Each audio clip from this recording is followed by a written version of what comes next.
Paul, दौलत का नशा और मिट्टी में मिला घमंड।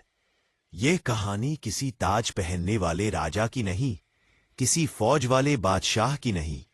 ये कहानी उस इंसान की है जिसके पास तख्त तो नहीं था, लेकिन खजाने इतने थे कि तख्त भी उसके सामने छोटा लगे। ये किस्सा है कारून का। एक दौर था जब बनी इस्राइल की कौम में एक आदमी पैदा हुआ। उसका नाम था कारून।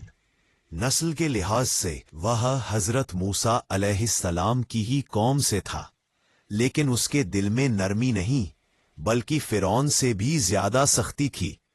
अल्लाह ने उसे ऐसी दौलत दी जिसे देखकर अकल भी हैरान हो जाए। कुरान बयान करता है कि उसके खजानों की चाबियां इतनी भारी थी कि ताकतवर लोगों का एक पूरा गिरोह उन्हें उठाते उठाते थक जाता था। सोने से भरे संदूक, चांदी के ढेर, जवाहरात से भरे तहखाने और हिसाब रखने वाले खुद हिसाब में उलझ जाते थे।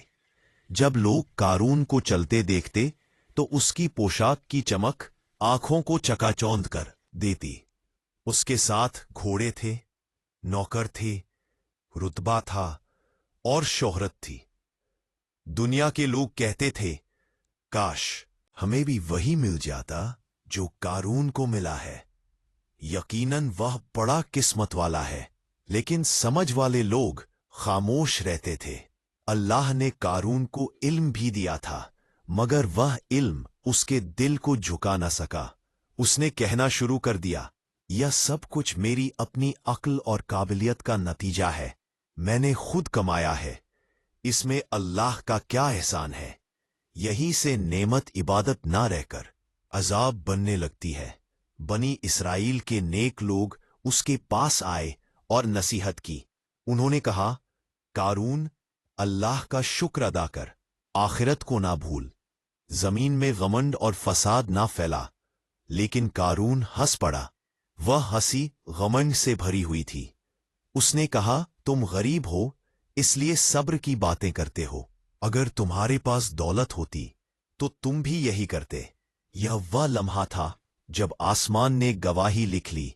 एक दिन कारून पूरी शान शौकत के साथ बाहर निकला। सोने का लिबास, हीरों से जड़े जूते, नौकरों की कतार और दोनों तरफ खड़े लोग। दुनिया के चाहने वालों के दिल मचल उठे और ईमान वालों की आंखों में इबरत आ गई। फिर अचानक अल्लाह का फैसला आया। न कोई ऐलान, न कोई चेतावनी, न कोई मोहलत।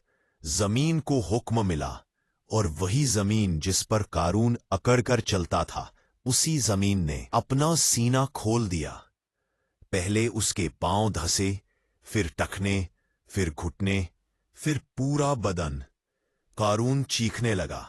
खजाने काम न आए, नौकर भाग खड़े हुए, दोस्त मुंह मोड़ गए। जमीन उसे निगलती चली गई।